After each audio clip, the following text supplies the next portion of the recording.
Practice 10 in the books.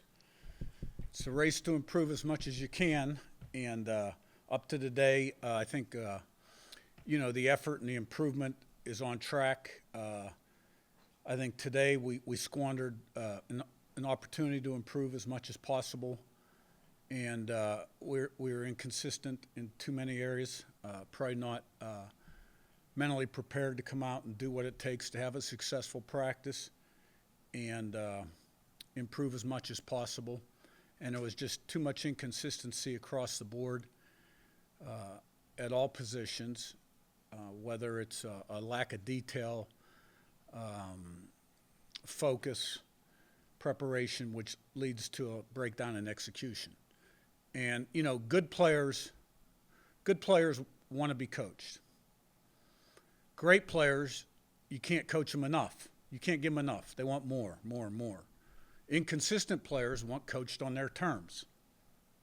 And today we had too many inconsistent players. They didn't come out prepared, ready to improve, and live up to the standard, right, that we've set for each individual and the team and offense, defense, special teams. So I'm sure I'll go in and look at the tape. It's never as good, never as bad. But that's where we are today. I'm really not worried about what it looks like 4 months from now.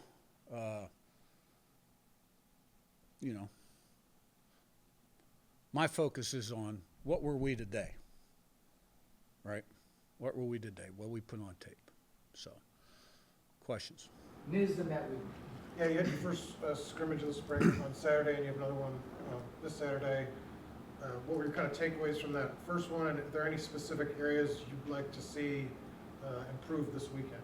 Yeah, I thought it was typical first scrimmage, good competition, too many penalties, sacks, the twos, turnovers, about like every first scrimmage I've ever been around. So I want to see it be cleaner Saturday in all three phases.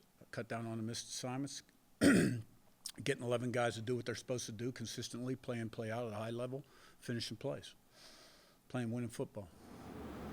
What was the focus there that you mentioned that you lacked a little bit today for the first scrimmage?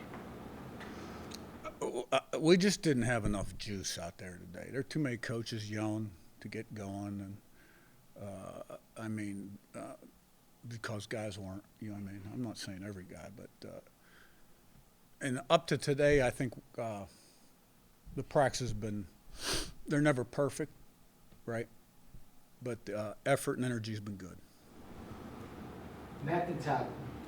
Coach had the running backs this week. What have you seen from the new guys, Beebe and Henry, and also how's Kobe Martin kind of come along since coming in last year? Mm-hmm. I think all the new guys, they're improving every day with every rep. It's really hard to tell until you tackle. But, I see them being more decisive in the run game, catching the ball out of the backfield, doing the right thing in pass pro. And I think Kobe Martin's come along fine. He's got a future. Todd and Zach. Curt, looking ahead, we're a week away from the spring game. Nebraska canceled their spring game this year. Mm-hmm. Concerns over portal issues or whatever it was. Obviously, you didn't share those concerns, but where do you kind of come down on that in terms of the issue of spring games being before the portal window and the concern about having players seen and all that? And then also, what kind of crowd expectation do you have for next week? Yeah, well, we play a half, basically, is what we do, offense versus defense, and then that's it, we're done. So it's really not a game. And in my mind, it's a glorified practice. And it's a third opportunity to get your guys out there in game-like conditions. And it's also going to be the only time we tackle this spring. So that's how I look at it. Actions speak louder than words. The fact that, we're going to go through with it, that's what I believe. And I don't really have an opinion about other people canceling their spring games. And it's not on TV. It's just another practice. Zach and Pete. When you talk about not tackling? I know that's something more and more teams are doing for health reasons and things, kind of especially through spring practice. What are the things kind of you work on to basically simulate tackling as best you can? Yeah, well, we'll do a tackling circuit before practice, and guys coach the fundamentals of tackling. We thud, last 3 or 4 years, we haven't tackled every scrimmage, and last 3 years I think we've tackled in the spring game, and last couple we didn't tackle at all in the fall. Still led the country in run defense and second in the country least amount of yards. So good players can tackle. Ankle stiff, knees, hip stiff athletes have a hard time tackling. Pete and Daniel. Yeah, Curt, the two things. What are you looking for the development of Omar Cooper? And then the other one, this is almost like an urban legend in terms of your ability to evaluate film. Supposedly you've seen film of Fernando from he was like 2 years old or something like that. You graded, maybe that's a little bit of an exaggeration. But how much of an evaluator, or even something like that, where you will grade high school film and middle school film? How far back? Yeah, I'm not sure where that came from. I watched his tape from last season, and I saw him the year before, only when I was watching other offenses and concepts and stuff like that. Omar Cooper, Omar Cooper's got the ability to be an outstanding football player. He's got to do it day in, day out, play in, play out. And, he's got to get rid of the inconsistency, set higher standards for himself, and have the discipline and commitment to achieve his goals and become what he wants to be. The talent's there, the flashes are there. Got to see it play in, play out, game in, game out. Because I got very high expectations for him. Been around some really good receivers, it's year 44, and he can be one of those kind of guys.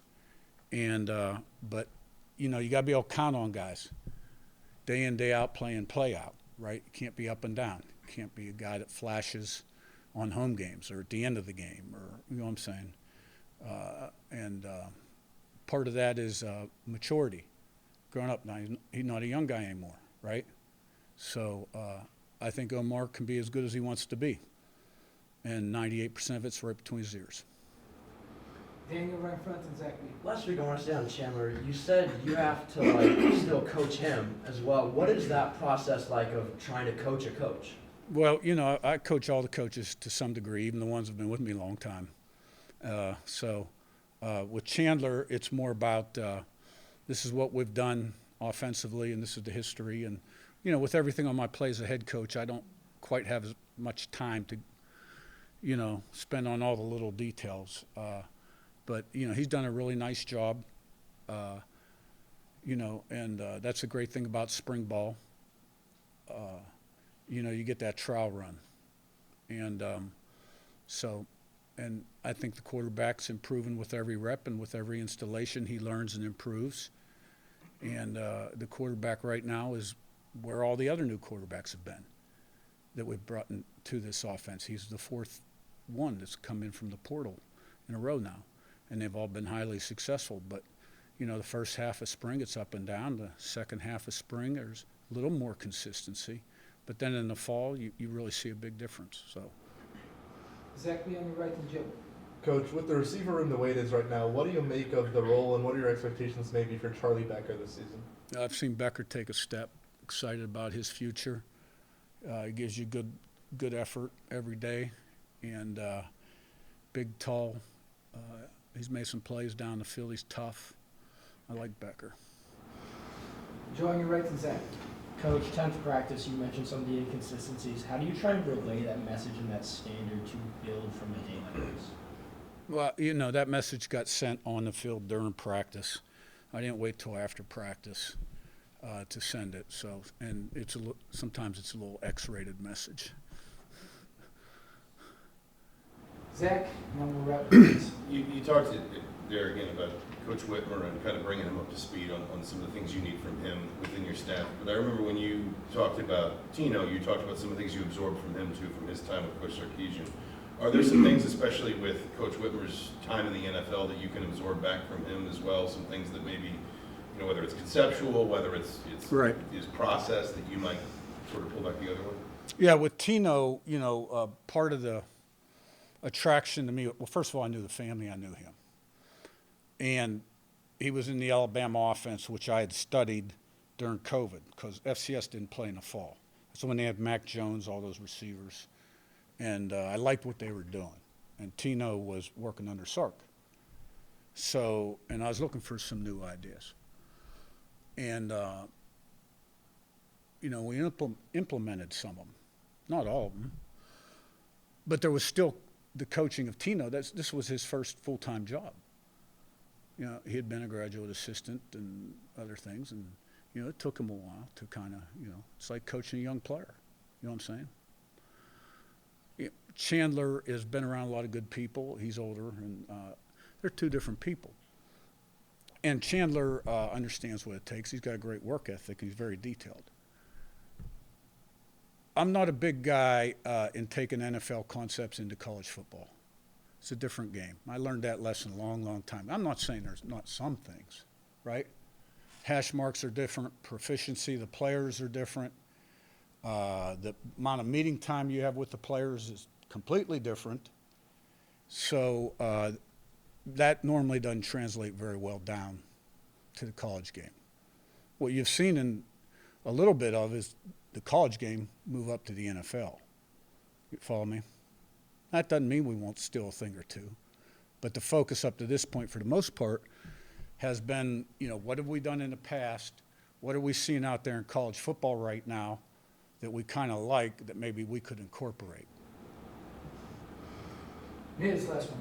You previously said Pat Coogan was making progress, but from a leadership perspective, have you seen him kind of be a voice now kind of for the offensive line, and what do you like kind of about his style, that fiery kind of style?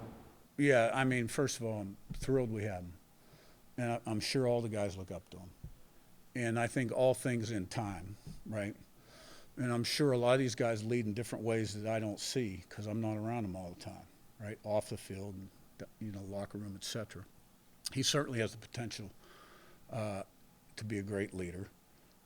And, you know, he's one of those 4 or 5 guys right now that I'm sure will be a voice on the team. And got a lot of respect for the way he approaches his work and the effort he puts day in, day out. All right, thanks, Coach. Thanks.